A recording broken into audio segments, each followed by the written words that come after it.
Hi everyone, this is Liz from the Beverly Public Library. Welcome to STEAM Scribbles, where we explore different science, technology, engineering, and math concepts using just pencils and paper. This week we're going to take a closer look at how to repurpose tools. A tool in this case means an object that's designed to perform a specific task. For example, our pencils are designed to write or to draw with.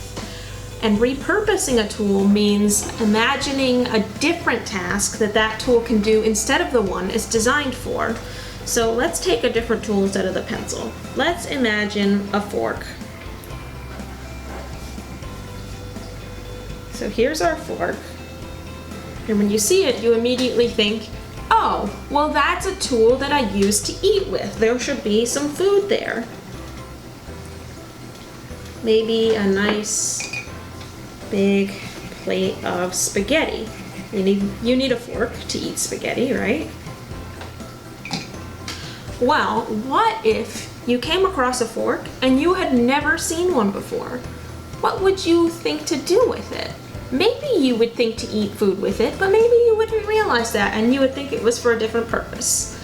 For example, for those of you that have seen The Little Mermaid, you'll remember that Ariel came across a fork and decided that it was a hair comb and decided to comb her long mermaid wavy hair with it.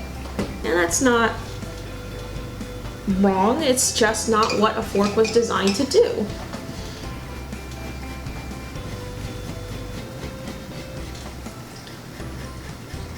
But maybe if you're not Ariel, and you've also never seen a fork before, you would come up with some other thing for a fork to do. Maybe you would see a fork for the first time and think, huh, my back is kind of itchy, those ends look a little pointy, maybe that would help.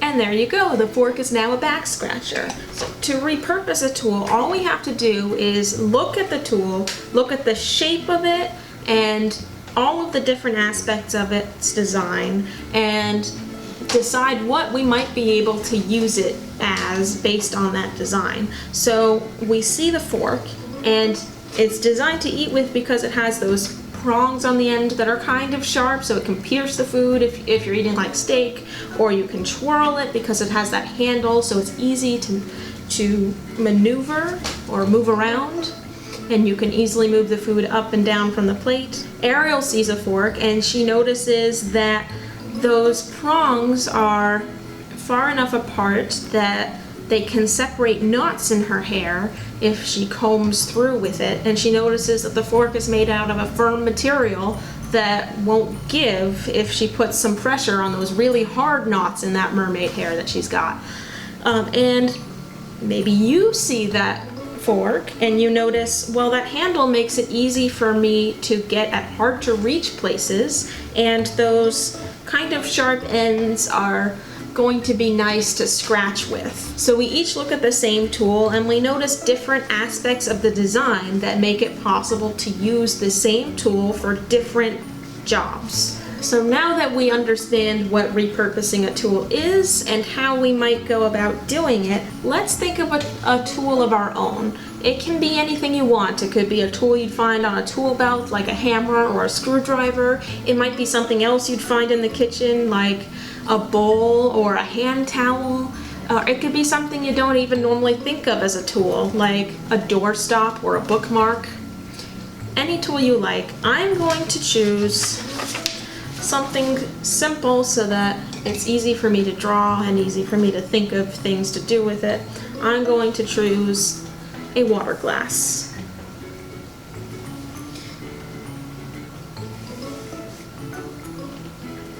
So go ahead and draw whatever tool it is you want to use on your paper. And once you've decided what tool you want to repurpose, you can go ahead and start to scribble in the task that you want your tool to actually do. If you're having trouble thinking of a new use for your tool, make sure to look closely at the shape and design of your tool and think about how that shape and design helps it to be used in the normal way that it's used, and then see if you can notice different parts of the design that you can use in a new, different way. And if you have more than one idea for how to repurpose it, go ahead and scribble as many repurposes as you want on your paper that you can fit. I might do more than one myself. Let's take a moment and scribble out our repurpose tools together.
Welcome back, Scribblers. What does your tool do now? I actually ended up choosing a couple of things that my tool could do. So I chose my water glass to first become a vase for my sunflowers. And then the second thing I have it doing is I'm using it as a cookie cutter. So this is some cookie dough and I'm making some chocolate chip cookies over here. And it's cutting out perfect circles in my dough. For an extra challenge, if you have the tool you ended up scribbling and you want to see if your repurpose would actually work, have an adult help you out testing out your repurpose for your tool at home. Be sure to share your scribbles on social media using the hashtag SteamScribbles, and be sure to tune in again next week for another episode of Steam Scribbles. See you next time, Scribblers.